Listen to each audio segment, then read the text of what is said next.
Welcome to Subramani. I was in a class and somebody asked me what is the first step of investing. I think the first step of investing is goal setting, and when I say goal setting, the other way to look at it is to say know yourself, know what are your goals, and be sure that those are the goals that you want to adhere to. Because our goals keep changing, right? When you're a 5-year-old, you want that shiny red bike. When you're 21, you want that shiny motorcycle. Maybe when you're 45, you want that red Ferrari, right? It could be, the color could change, the vehicle could change. Any of these changes could happen. So find out what you really want. If you're married, sit with your spouse and children, or maybe sit with your parents. Find out what you really want. Once you know that, write down your goals. That is step one towards investing. Some people some people like to go on a vacation. Some people like to buy things. See what gives you legitimate happiness. Based on that, make your goals.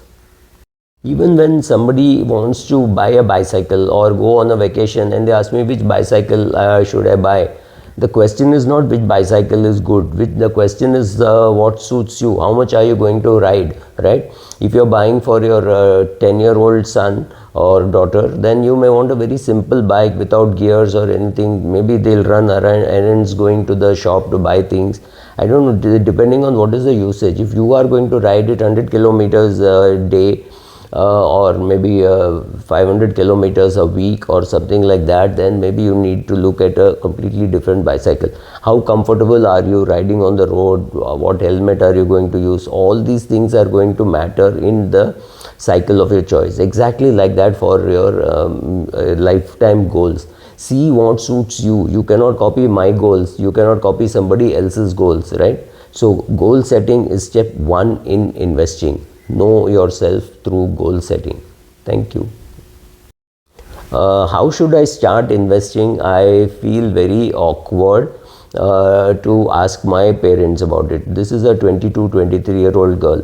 A lot of people in their 20s, especially boys, like to think that they will control the market. They will know what is going to happen. They will do F&O. And they start investing, right? So I know people who have invested their father's money, lost 80,000, 90,000 to old people. When I say old people, an 82-year-old who was lured into F&O by their RM, lost about 5-6 lakhs, which his argument is, I want it, I can lose it. True, but you cannot wipe yourself out and then wonder who will feed you, right? So you have to be responsible towards your money. So see what will work for you, and then accordingly you should be investing. Should you be doing F&O? Anybody watching this video, if they've already decided to do F&O, they will do F&O. If they've decided not to do F&O, they will not do F&O. I don't think my saying anything is going to matter. I don't personally do any F&O anymore. But I've been a broker, remember that. So I made money in F&O because my clients did F&O. So it's important to know what you want to do, how you want to do. Based on all that, you should start investing. And if you don't want to invest time in learning all this, then there is always index fund. Otherwise, you sit and learn, then you could invest in an index fund, pick up certain stocks, then you could go and put some mid-cap fund, some large-cap fund, right? You then can start doing all that. But ultimately, you have to invest time in yourself to know what is good for you, and then you make your start. Thank you. Welcome to Subramani. One question which a reader has asked is, what hurts the client the maximum? What hurts the investor the maximum? I think there are many things, but the first thing is aimless investing. They just go put money, and suddenly one day they want to prove to the world that they are smarter than the fund managers, or whatever reasons. They'll remove money because they heard, oh my God, now there is going to be end of the world. Mr. Modi is going to lose in Gujarat or something like that, which is completely irrational. So behavioral finance, which means controlling your emotions, controlling your mind, having somebody to whom you can talk with. Need not be your advisor, could be a friend, philosopher, guide, your chartered accountant, your family doctor, your elder brother, first cousin.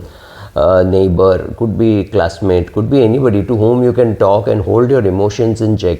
That I think is the biggest worry for me in as an investor, why people lose money. There is one very important reason why people lose money, and that is not having adequate insurance for anything which can go wrong in their life. So there is somebody I know who got completely wiped out, and she had to sell her shares worth about 50 lakhs to pay for her parents' illness and subsequent death also, right? So you don't know what is going to happen. So medical expenses for which we are unprepared is a big killer. And then wanting to help somebody else when we ourselves don't know how to protect our portfolio. Oh, what could I do? My sister lost her father-in-law and they didn't have enough money, so I had to support, or something like that. I'm not even getting into right wrong. That's a time when you should be removing money from your own emergency fund, and or removing money from equity only if it's booming. Don't remove money, like say March 2020, somebody had an emergency and you sold all your equity shares. That would be perhaps one of the most harmful things you could have done for your own portfolio. So be careful about such moves. These are the things which really hurt a person. This is a good question. Why do you invest? Why do you ask us to invest in an index fund, whereas you have put all your money all over the place, that you have invested in equity funds, you have invested in direct equity, etc. First of all, I'm happy that you asked this question. Second, you have no clue about my portfolio. You've forgotten that I could have some PMS also, right? So largely, I know what I'm doing. I know I've reached financial independence. I know I can live off my dividend if I don't touch my portfolio, right? So my case is different. Your case might be different.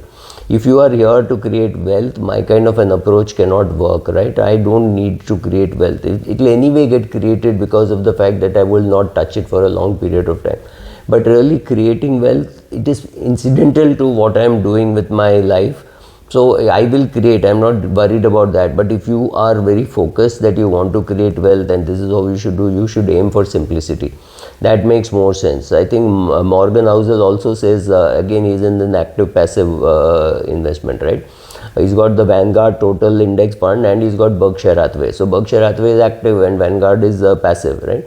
So he's got into that. So you could also get into one index fund, one, two, three other, some multi-asset fund, some flexi cap fund, whatever you want. You can do all that, provided you have the skill and willingness and time to do all that. And what works for Berkshire Hathaway, which means what works for Warren Buffett and for Charlie Munger, is largely active management, right? So they're willing to create a team which is actively managing their money. So they are willing to do that, so that works for them. If you don't have the ability, the scale, the time, the willingness to invest, then that approach will not work for you. So for you, indexing will work. So decide what will work for you and based on that you do.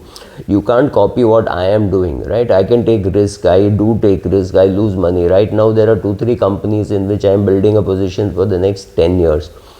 Does it look good now? Well, they have market share, but they have no profitability, they have no visibility. I don't know what will happen to them, but I am building a position because all those uncertainties are built into the price.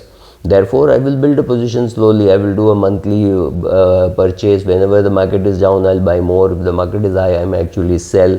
That's the way I build my portfolio. So each person has to choose for himself. You cannot copy what I am doing. I cannot copy what Rakesh Jhunjhunwala did. Rakesh Jhunjhunwala did not copy what Buffett did, right? So each person has to choose to do whatever they want, see what suits you and do accordingly. If you don't know, if you don't want to invest, if you don't want to do any of these things, index is ideal for you. Thank you. Somebody has asked me what is one piece of advice which is current wisdom which I disagree with. I think what I disagree with completely is this short-termism. Being called on television saying, oh, the rate of interest has changed, what is to be done? EMI has gone up, what is to be done? Car EMIs have gone down. Is it a good time to be buying a car?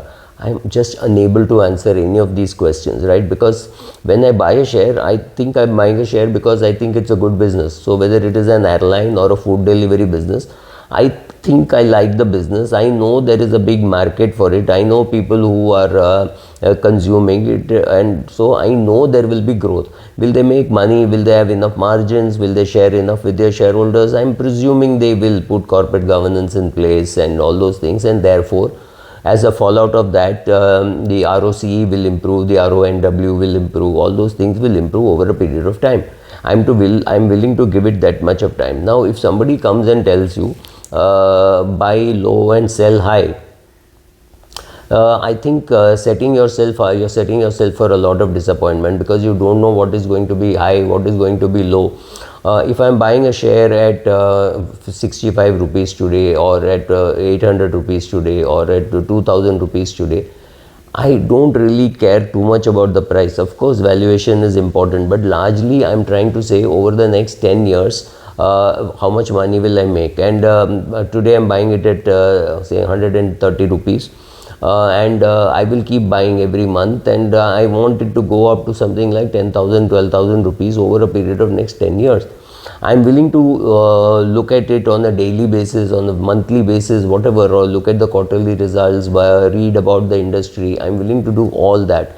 So to me, buy high, buy low, sell high, all those look like trading calls rather than the investment calls. Then again, trend is your friend. I mean, to me it makes no sense. What does trend mean? Do you buy because everybody is buying, or do you buy because everybody is selling?